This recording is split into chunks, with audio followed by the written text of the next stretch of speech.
Welcome everyone to one more of our sessions today in the Diversity and Inclusion Week. This time we have a very interesting topic that will tie into our big topic of D&I fatigue. This time a very old and very actual, always actual topic, which is dealing with racism, right? We can't have fatigue about that. So I would give to you, Kristen, please the word to continue with this topic for today. As usual, use the translation if you need. Falls man da Englisch nicht versteht, Übersetzung gibt's. And you can use the chat to ask questions, but also speak. Christian knows what he wants to do with you guys. So see you later. Christian, the floor is yours. Thank you, Julio. Well, good afternoon, everyone. Good morning. As I said, if you're in a different time zone, or possibly good evening. My name is Christian Pierce. Some of you may know me. For those of you who don't, about 4 years ago, I first spoke at the Diversity and Inclusion Week with Professor Dr. Gudrun Sander, and we had a great exchange on really starting to enlighten companies on how to combat racism. And I say combat because it is a fight, especially in Switzerland, where we do unfortunately have people who have been killed due to racism, such as Mike Ben Peter or Enzoy Wilhelm. And if you don't know their stories, I encourage you to look them up after. But with that said, we're now 4 years after George Floyd, 4 years after this global movement to really create more racial justice and equity. And 4 years, some progress has been made, but this type of fatigue has set in. Hence why we're going to discuss racial battle fatigue, and then ultimately what you can do in your organization to help overcome this. With that said, let's go ahead and get into the presentation. So the preliminary information and the slides will be available for you in a few weeks. And if you don't already have it, auto translation is available. So today is Wednesday. I am now speaking on navigating racial battle fatigue. Later on, there will be how to boost DE&I to combine minorities and majorities in the workplace. Tomorrow, maybe I'll see some of you in St. Gallen in person for the workshops, and then we'll conclude the week on Friday. Now, here's a little bit about me. If you don't know, I am a senior researcher at the Competence Center for Diversity and Inclusion at the University of St. Gallen, where I co-teach and am an assistant lecturer for increasing racial and ethnic equity in Switzerland and international diversity management. I'm also working on my PhD. And a small detail about my background in a different life: I was a captain in the US Army. Before we really get into it, once again, a huge special thanks to many of our sponsors, some of you who are part of these organizations, for making this week possible. With that said, I'd like to begin the presentation. Now, when you look at this picture, and you can either speak verbally or you can use the chat function, what do you think, or how would you describe the way the soldier feels?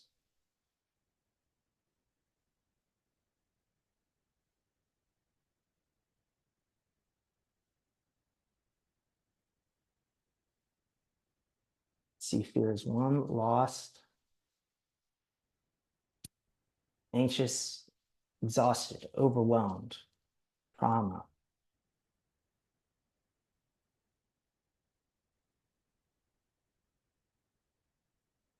Serious, empty, frustrated, hopeless, terrible, terrified. These are all very, very accurate. Now, this portrait is actually known as the 2,000-yard stare. And as you can see in the corner, it comes from actually World War II, a 1944 painting. And it really captures what we see when we describe battle fatigue. Battle fatigue is a common response to the mental and emotional strain that can result from dangerous and traumatic experiences. It is a natural reaction to the wear and tear of the body and mind after extended and demanding operations. And so that's the definition from the United States Department of Defense, me being originally from the US and a former captain, as I mentioned earlier. I've dealt with this battle fatigue. So this is a selfie I took when I got back to my bunk after a 24-hour operation and took off my gear and just was just reflecting on what I had just gone through. And so though we talk about battle fatigue and the exhaustion and the overwhelming sense of fear that we may have from this wear and tear, we can look at ways to overcome it, to enjoy some good times. And so with that, I like to share this photo from Independence Day 2012, where my soldiers and I were able to have a bit respite and break from our mission and just have a barbecue. We were a bit tired still because I made them do 1,776 push-ups, not at one time throughout the course of the day, mind you, to celebrate Independence Day. But what we're going to do today ties into this, because when you look at the agenda, we're going to talk about racial battle fatigue. So going from battle fatigue to racial battle fatigue, we're going to start to look at how to understand the roots of racial battle fatigue. We're going to look at the impact of racial battle fatigue on employees. And then going back to that positive side, we're going to start taking practical steps so that you can start alleviating racial battle fatigue from your employees in the workplace, and then focus on the implementation of anti-racist policies, leading to some key outcomes and then takeaways. And then we'll have a question and answer period. Keep in mind, as I talk, if you have any questions I'll provide the answers, questions or comments, please respectfully type them in the chat. Now, going to racial battle fatigue. This is Dr. William A. Smith, who coined the term. But what do we really mean when we're combining the psychological phrasing of battle fatigue and then making it racialized? Well, it is crucial to understand racial battle fatigue because it is the cumulative stress that comes from constant exposure to racially hostile environments and microaggressions. So while I was in the military, I was immersed in hostile environments. However, when you look at racial battle fatigue in the workplace, it can still be seen as a hostile environment because of these racial microaggressions that occur. Now, these racial microaggressions lead to three key things. 1, physiological stress. 2, psychological stress. And 3, behavioral stress. Now, in my time here in Switzerland, or even in Europe in general, many people have said, well, this seems to be an American problem. Do we really need to worry about it here? In fact, we do. Because as we've seen in even the most updated statistics that were released through the Service for Combating Racism or the Swiss Federal Commission Against Racism, instances of racism are increasing. And this isn't just limited to anti-Black racism, even though we do focus on that at times. This is anti-Semitism, this is Islamophobia, this is xenophobia, this is anti-Slavic racism. So when we're combating racial battle fatigue, we aren't just combating it for one group of marginalized people, even if we might focus on one group at a time. Ultimately, what we do for one group of marginalized people will make things better for everyone, especially in your organization. Now, when we look at it, as I said, it was originally coined by Dr. William A. Smith in 2003 in a study that focused on Black men and their experiences in higher education or academia. Quick side note, if you're curious to know more about the experiences of Black women or dealing with tokenism, I would encourage you to look up Dr. Noemi Michel's talk from a few years ago at the St. Gallen Diversity and Inclusion Week. However, coming back to the topic at hand, Dr. Smith, when he coined this, which is expanded since the inception in 2003, talked about it from 3 different levels, which we also use: the systemic, the institutional, and the individual level. Now, when it comes to many of the phenomena that we discuss, they're interrelated with certain other things. For example, as you see here on the slide, it's connected to critical race theory, CRT. Now, what is CRT? You might have heard of it in the news because it's been co-opted in a way that takes away from the denotation of it and transition it to a connotation which has nothing to do with the original meaning. When we talk about critical race theory, that is arguing that race is a socially constructed, social construct or socially constructed, and examines the role of the law in the construction of this social construct of race. It also views racism, the issue that we are combating, as endemic.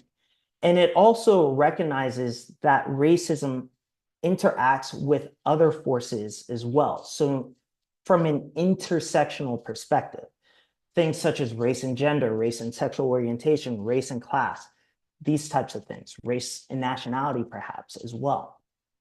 So there is a tie-in with critical race theory. There's also a tie-in with microaggressions. Now, you may have heard this phrase before, microaggressions. There are hundreds of microaggressions. I won't focus on the individual types of microaggressions today, but what I will say is we need to understand how the history of the phrase came to be in order to really know the impact on employees today. As we often say, we need to understand where we came from to know how we got to the present in order to make for a better future. Whoa. Well, with that said, I'm not sure what's going on here, but does anybody recognize this? I like the tune though.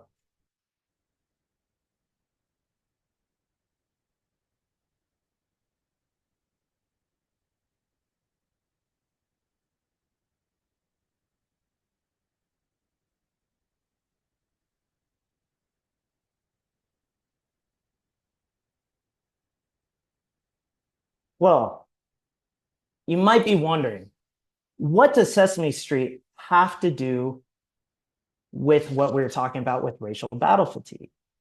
Does anybody want to take a guess?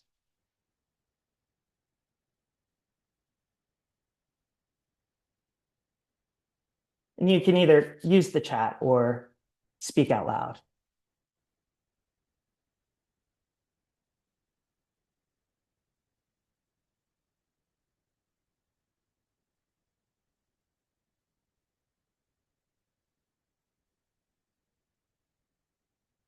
Let me go back a step. Does everyone recognize Sesame Street? Or is there anyone who isn't familiar with Sesame Street?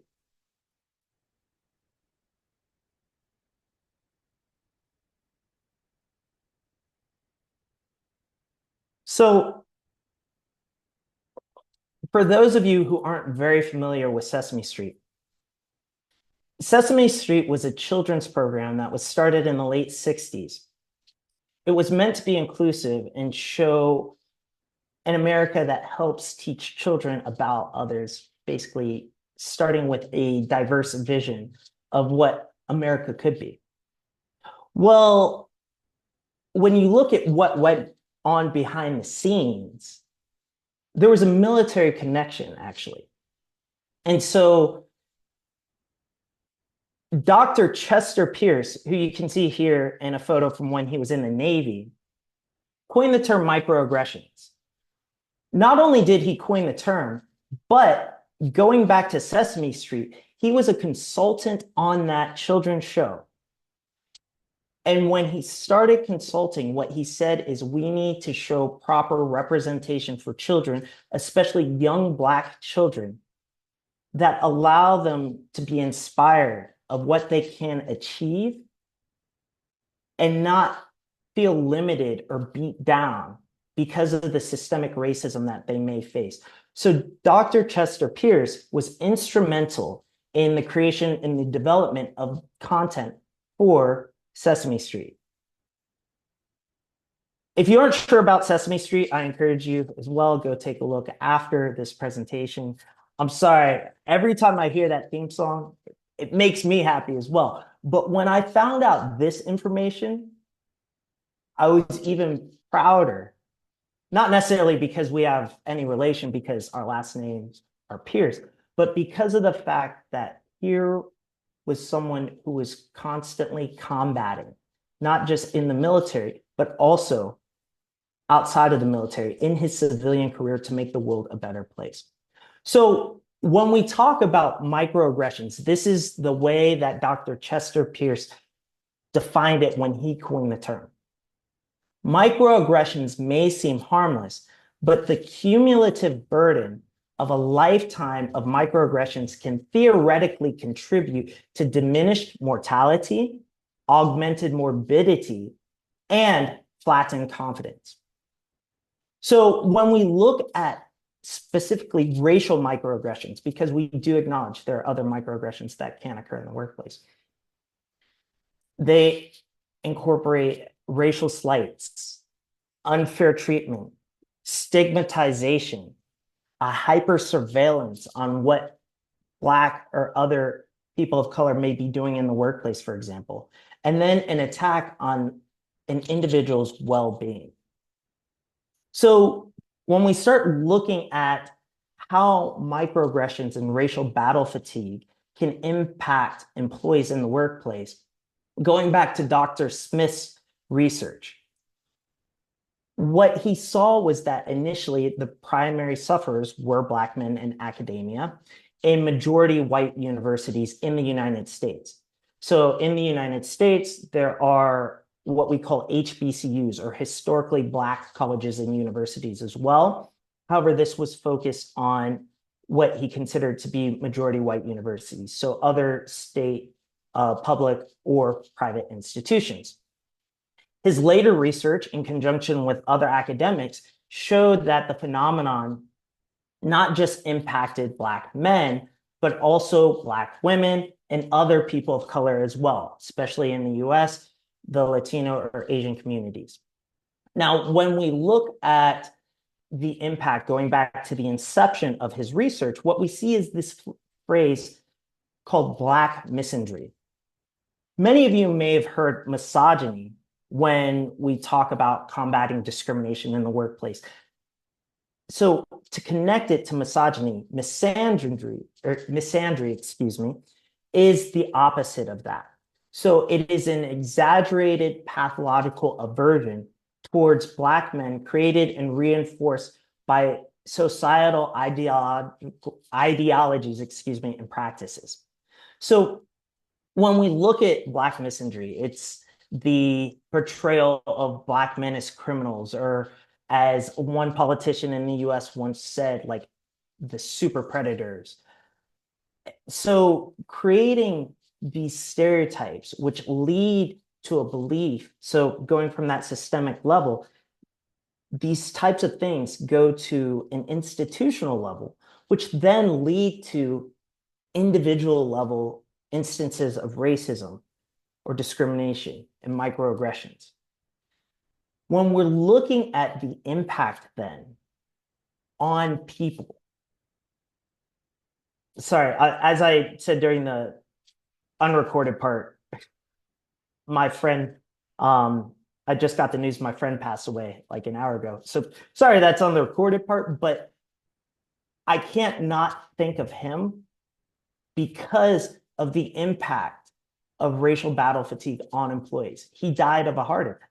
When you look at the impact that racial microaggressions can constantly have on marginalized people, on Black people and other people of color, we can break it down into those three types of stress. When you look at the physiological, you can have headaches that come from tension, backaches, an elevated heart rate, which can lead to heart problems. extreme fatigue, even ulcers in the mouth or in the stomach. From the psychological perspective, there can be a constant anxiety, almost a paranoia, increased swearing and complaining. So a frustration.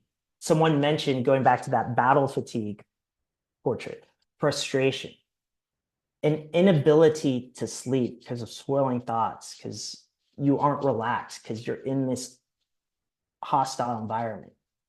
And then a loss of self-confidence as well, that self-efficacy wearing away because of that constant beatdown on an almost daily basis in some cases. And then behavioral, what you might see from your employees suffering from racial battle fatigue, an emotional and social withdrawal from the team. We talk about the impact of tokenism and how someone or the select few people who are token individuals in your workplace might withdraw. Relationship difficulties. This doesn't even mean romantic. This might be with friends, with family members, with other coworkers and colleagues. Anger leading to that frustration or that psychological increased swearing and complaining. And then an overall lack of motivation. So when we look at the impact of racial battle fatigue on employees and connecting it to battle fatigue, for the soldier, battle fatigue comes from this overexposure to life-threatening conditions when you might not know if you might be attacked or not. For Black people and other people of color, racial battle fatigue comes from the overexposure to hostile work environments. No, someone in the workplace may not be overtly threatening you like they do in the military, but what Black employees experience is what we can consider to be mundane extreme environmental stress, or MEES. It's, as Dr. Grace Carroll, according to the term, says, mundane because this stress is so common. It's a part of the day-to-day experience that all Blacks face that is almost taken for granted. So getting to this point where it's not even a surprise anymore. It's expected. It becomes mundane, but it's still not healthy. This extreme environment becomes mundane. So the impact, as we see, is very serious. There is a direct impact on your employees' well-being when they're facing racial battle fatigue. So with that said, when we start looking at how to overcome that for your employees and what practical steps you can take or your organization can take, start with number one. Recognize when racial battle fatigue is in your organization. And so it's important to acknowledge that employees may have symptoms without directly discussing their experiences. As a leader, it's important to know your employees. Just like when I was a leader in the military, it was important for me to know my soldiers. And having that contact and trust in speaking to them, you can start to understand when they may be fatigued, when they might be worn down, when they may be facing experiences of racism that they might not feel comfortable necessarily expressing. So having that team dynamic is extremely important. Number two, creating safe spaces to help alleviate racial battle fatigue. So spaces should allow for physiological, psychological, and behavioral safety. So employees are able to have an open discussion on what they might be facing. When we look at one avenue to create those safe spaces, a recommendation is employee resource groups, or ERGs. Now, keep in mind that employee resource groups aren't meant to be exclusive. So if I have a ERG for my Black employees, that doesn't mean no other group can join. However, these need to be spaces where Black employees or other people of color are able to speak without the onus to have to educate others, which is something that also causes fatigue in the workplace, the onus of having to educate people on racism, for example, when they're facing racism themselves, but also the fact that they can just be themselves, that they can embrace and celebrate their culture, that you have the leadership of buy-in and support to recognize the nuances that we all have. So not just recognizing the diversity in your organization, but being inclusive about it. So with number 2 and number 3 as well, providing mental health support, sometimes you need to allow your employees to just rest, to take a break, to just step back from a project that might be causing them one of those 3 types of stress that lead to racial battle fatigue, and just let them be. But also when we talk about giving employees access to proper mental health resources, they should be tailored to meet the needs of employees specifically suffering from racial battle fatigue.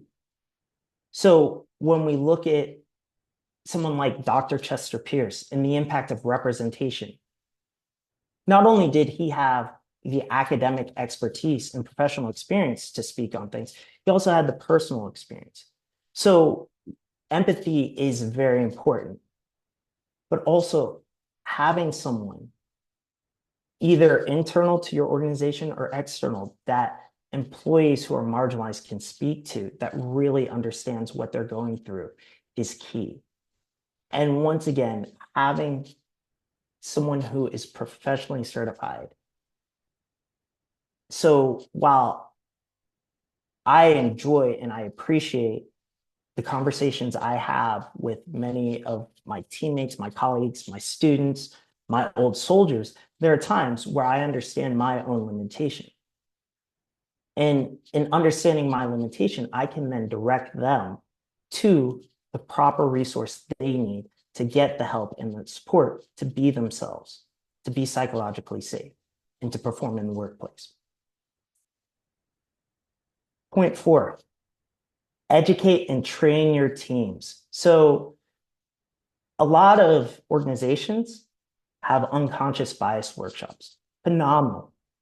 However, there's a caveat. We know that if you only incorporate one workshop, these one-offs, as you call it, without a long-term strategy, that your organization may actually suffer from having just that one workshop, rather than gain the benefits of the education that comes from having that sustained program. Anti-racism training is no different. So yes, there are overlaps. I get this question a lot. There are overlaps between something like an unconscious bias training and anti-racism training. But it's important to educate your teams, your leaders, your employees on anti-racism specifically, so that you are best able to support your employees who come from those marginalized groups. And the key, as I said earlier, is not putting the onus on your employees or volunteers from ERGs to do all of the legwork to educate everybody else, because that may be detrimental and ultimately contribute to their racial battle fatigue. And then ensure accountability. Both instances of racial microaggressions and other types of racism need to have measures specifically taken to combat them, to combat racial battle fatigue. And so when you have these types of instances, not only should the ability for an employee to report a microaggression or an overt act of racism be available, but the victim should be protected, and there should be clear communication to them on what actions have been taken to resolve that. Unfortunately, we often see that people aren't willing to report certain instances of discrimination or racism. One, because of the stigma they fear in reporting, which, as we've seen with Sarah Ahmed's line of research, is true. There may be a stigma on the victim once they report something and it's known they've reported. So there must be a way to protect them. But also, when someone reports, if there's no actions taken, there's a lack of confidence in that reporting procedure as well. So once again, awareness must lead to action. When we go from just taking these practical steps to implementing a truly anti-racist policy or anti-racist policies, it's important to broaden your DE&I policy, if you haven't already done so, to an intersectional perspective. But when you're looking at anti-racism specifically, you need to have a comprehensive strategy. So as I said, an intersectional approach is key.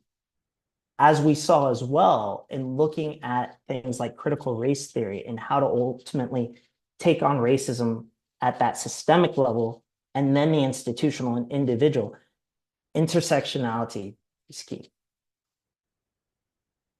As I do some research in business and human rights as well, I also encourage people to incorporate the UN guiding principles for business and human rights and take it a step further.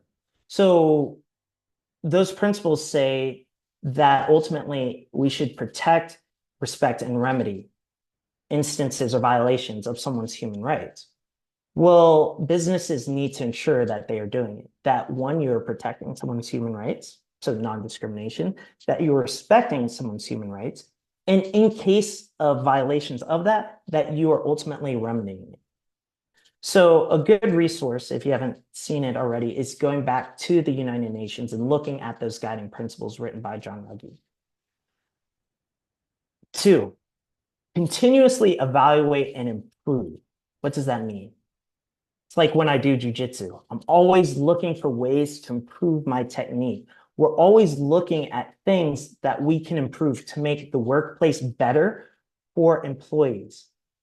So assessing, measuring, revising, it's a reiterative process where you're always looking for gaps and things that you can fill in order to smooth the foundation to allow everybody to achieve greatness in your organization. Employee surveys and feedback are also really important. Once again, once those employees say something and give you that awareness, take action. If you implement a survey or you ask for feedback and you don't implement the action, then employees are going to lose trust in you. Another thing, improving the inclusive culture. So I mentioned it earlier, leadership must not just talk the talk, they must walk the walk when it comes to anti-racism. Role modeling and sponsorship in this way are key. So role modeling the actions and behaviors of inclusion, being an inclusive leader, but also being an anti-racist leader. And then being a sponsor. Pulling people up who have traditionally not had the opportunities that privileged leaders have had is key. And then communicate transparently. We're all humans. We're all on this learning journey together. Even though I'm talking a lot right now, I want to hear from you because you ultimately help me grow. And it's a privilege if I can help you grow as well. And so it's looking at that fact that we're all humans. We all deserve to live a life of respect and dignity and the reciprocation of such, but doing so in a way that ensures employees ultimately are aware of their strategy and the importance of combating things like racism, and then ultimately nullifying racial battle fatigue. Dr. Robert Livingston uses this animal analogy about sharks, dolphins, and ostriches. And when it comes to combating injustices, dolphins are the people who, in a concise version of it, dolphins are the people who are ready and willing to work to make the world a better place. Ostriches have their head in the sand. They're trying to remain ignorant and not necessarily cause harm, but not do anything to do good. And then ultimately, those sharps are the people who are actively resisting not just anti-racism, but potentially your whole DE&I strategy and not understanding why you have it. And so when you're looking at different strategies, you can't have a one size fits all strategy.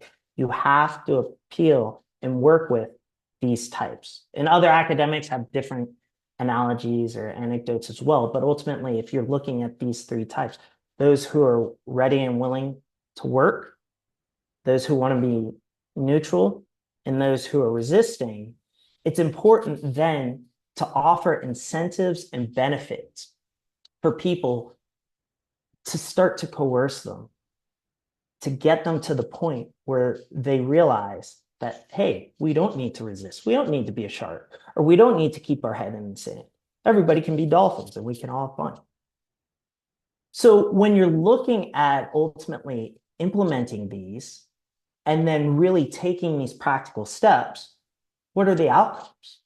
Why are we really doing this? Well, ultimately, and in all seriousness, it's saving people's lives. But when we look at three key points outside of that, it's enhanced equity and belonging. So we say DE&I, diversity, equity, and inclusion, not just to throw out some great buzzwords, but also because these things are interrelated.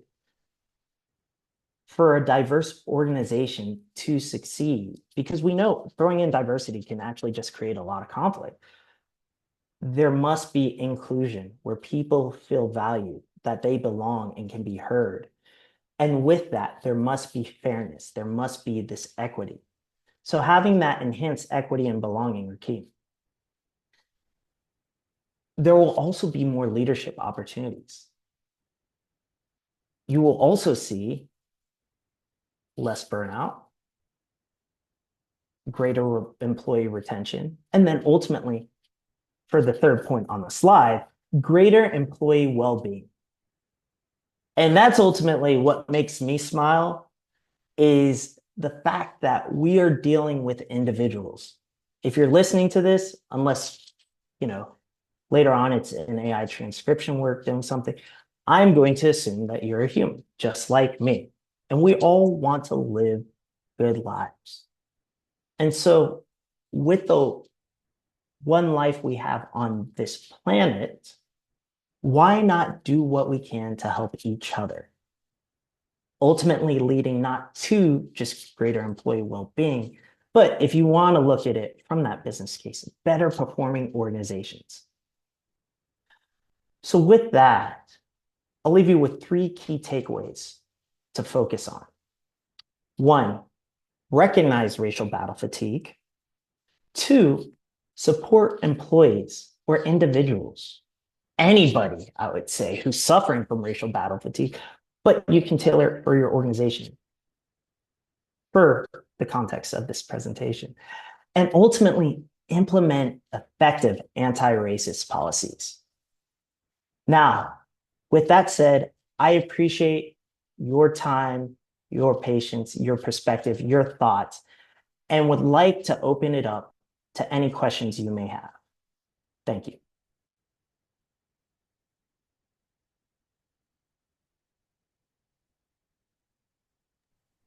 Feel free to unmute yourselves or use the chat, people. Now it's your turn.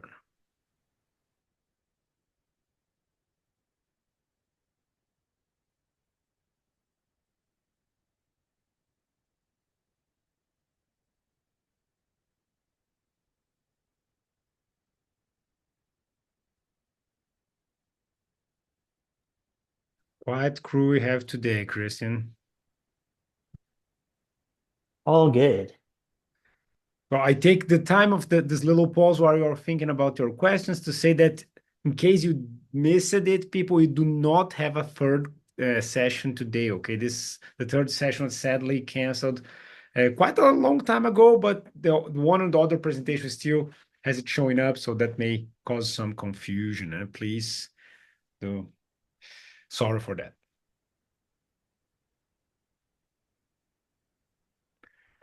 So I'd like to ask a question. So maybe in terms of to get some examples also how it works in a business context. So do you know any best cases or some case studies where it's like you mentioned at one point in your presentation, you said that one workshop it could make things even worse. So there has to be like kind of a systematic approach to it. So do you know maybe some companies that are like quite an example when it comes to that?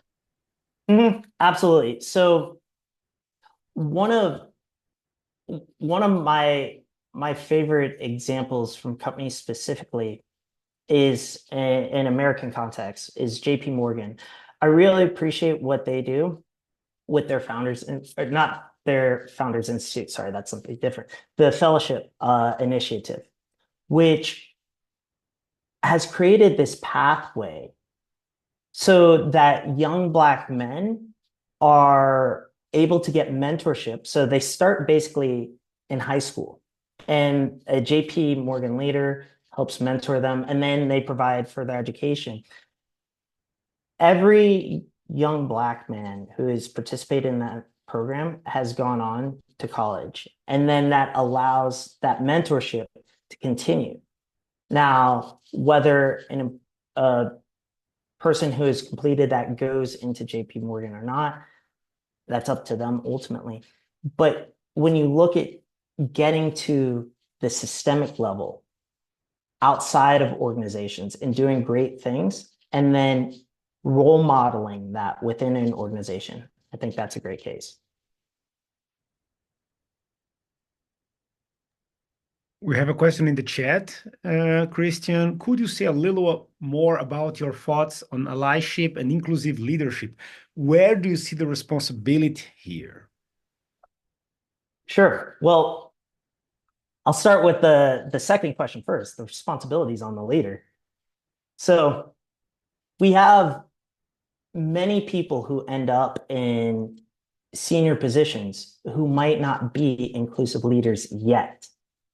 Now, they are definitely in those positions because of some type of skill or something that has allowed them to achieve that. But in looking at truly becoming an inclusive leader, this is why I talked during the presentation about sponsorship and not so much on allyship. Because while it's great to have an ally, a sponsor is being a bit more proactive. And so an inclusive leader is making sure everyone on their team is valued and feels like they belong. That doesn't mean everyone's always going to agree. But if we're at a meeting, giving everybody the opportunity to speak. And so if they don't want to speak, that's on them. When you look at inclusive leadership to allyship, it's important ultimately to have allies because we all need to work together. When you look at some of the greatest movements that have occurred in history, it comes to allyship. When you look at from an American perspective, again, historically, during the civil rights movement, and then even after the civil rights movement, like the Black Panthers working with the Latin Kings and other groups to come together and provide free meals for children in Chicago. This was an effort of allyship.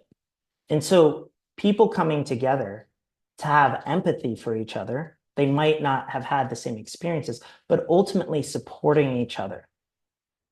So if you look at it from an anecdotal perspective or an analogy, an ally may show someone the door. A sponsor is going to open the door and pull or push them through. These terms ultimately aren't mutually exclusive: allyship, inclusive leadership, or sponsorship. We can all be an inclusive leader while being an ally and a sponsor at the same time. But ultimately, to conclude this on your question, the responsibility is on the leader. So we also incorporate reverse mentorship programs where employees from marginalized groups, let's say we do it on the perspective of race and ethnicity, do educate senior leaders on what they've gone through. But ultimately, the responsibility is still on that senior leader to take that knowledge and that awareness and create more equitable actions or policies that make the workplace better.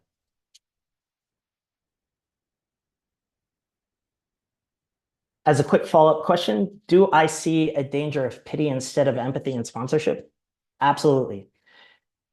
You may, and this is where we look at like empathy versus sympathy. You may feel bad for someone, or you might pity someone in a situation, but having the empathy to understand that you may not have been through that situation, but you can understand the feelings or what that person is doing as a reaction to that. It's extremely important.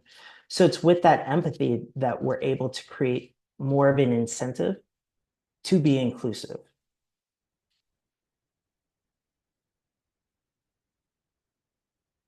And another question in the chat. In Switzerland, the issue of racism often seems to be grouped under the broader category of discrimination. Do you think this happens because organizations are reluctant to label such actions explicitly as racism, or what do you believe is the reason behind this approach? Great question. So when you look at the Swiss federal definition of racism, it doesn't just encompass race or what we would consider to be someone's phenotype.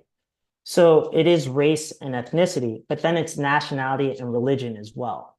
So it becomes really difficult at times in comparison to other countries or cultural contexts when you're trying to just fight against racism due to someone's phenotype. So we look at nationality. As I said earlier in the presentation, there are some serious types of racism here, such as anti-Slavic racism that isn't talked about a lot. And there is, as I mentioned, anti-Semitism. But when you look at the nuances of who might be able to say they're facing racism, it does become difficult when you look at something like nationality, because then someone can say, well, I'm facing racism or some type of xenophobia, even if they are from a privileged position or a privileged country. So there does become a bit of ambiguity that creates difficulty in combating racism. Next question in the chat. How would I try to persuade people who don't want to believe that racism exists within their institution and are therefore not willing to take any measures against it? How would you tackle this awareness raising? Great question. So there are plenty of people who deny it. As Dr. Stephanie Balila and Noemi Michel as well, who I referenced earlier, talk about Switzerland being a phenomenon of raceless racism. You know, I've heard of like post-racism as well, when it comes to people saying, well, we don't have that issue anymore. When you start looking at the issue, what we often see is people are erasing things in order, or not just erasing, that they're being ignorant or they're denying it. And so when you look at facts, objective historical data and figures and instances, people cannot refute that. So we look at, for example, Thilo Frey being the first Black woman in politics at a federal level in 1971 in Switzerland. She's not talked about enough. I think she should be talked about much more, because ultimately we talked about the impact of representation or role modeling. And she is a great example, but not talked about enough. Or we look at the statistics that we've seen from the Federal Commission Against Racism from the Swiss government. The instances of racism are increasing. There are case studies within that. And I think we should be able to provide you a link to that after with the slides, where you can see the cases of racism in a country like Switzerland. So when you show people facts, there's no denying that. If they want to deny it, they have gone from a place of ignorance to then negligence. And another question in the chat. What are your explanations why the US, despite of decades of diversity and racial equity work, still see this amount of racism across society, politics, partly? and the business world, to some extent, slow changes. So when we look at, going back to the US context, where we have come from, the progress that we've made is still fairly recent. So you look at the Civil Rights Act being in 1964 and then equal opportunity coming shortly after. And going back to what I said, intersectionality. So there were movements along the lines of race and gender in the United States, but it wasn't until 1989 that finally people accept Kimberly Crenshaw's term intersectionality and start looking at these things as being overlapping or related. Now, one of the reasons as well that we see, in my opinion, a lack of progress in diversity and racial equity work is because things end up becoming derailed.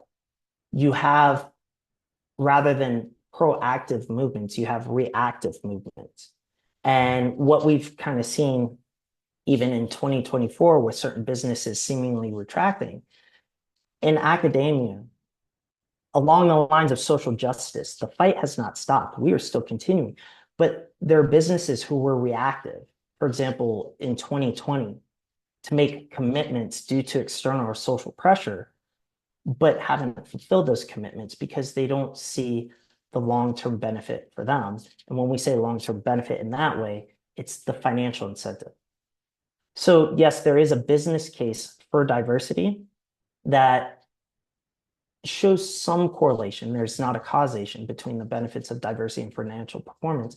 When you look at it more from a business and human rights perspective or a social justice perspective, there's much more progress that can be made. And so I think taking away the Milton Friedman-esque mentality of a business is solely for the purpose of increasing profits and looking at businesses for the purpose of us as individuals can make a difference as well.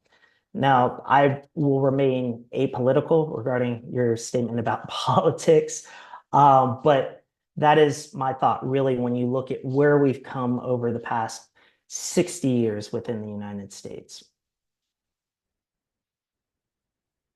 Another question, why would we speak of different types of racism, e.g. anti-Slavic racism? Is there something specific about each type, or do we just mean groups that are targets of racial behaviors? Great question. Why can't we just create an anti-racist policy and apply that to everyone, everywhere, eliminate racism globally, and have a great organization starting tomorrow?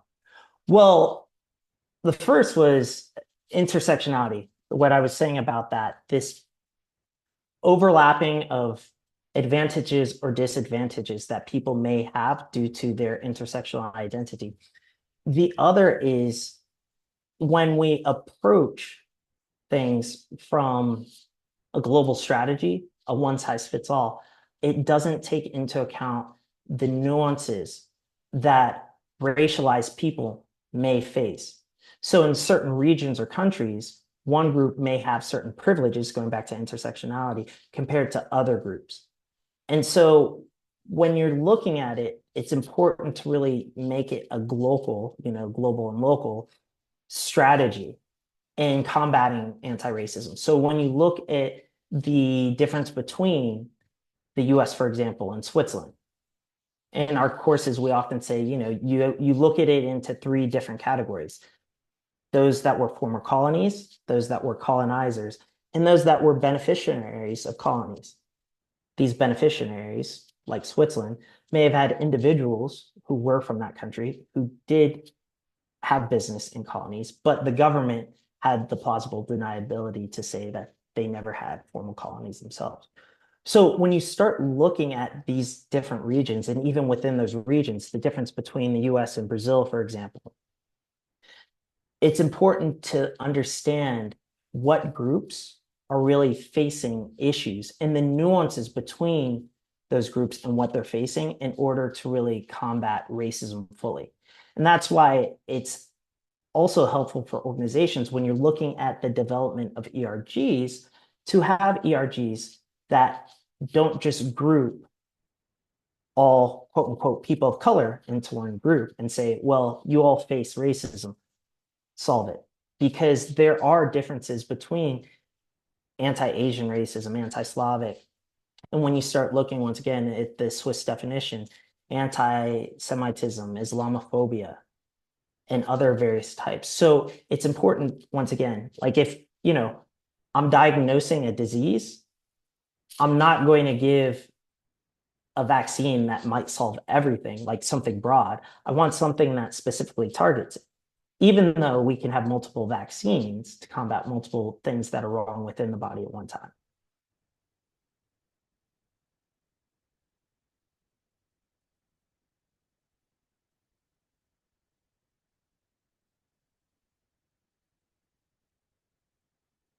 Any other questions?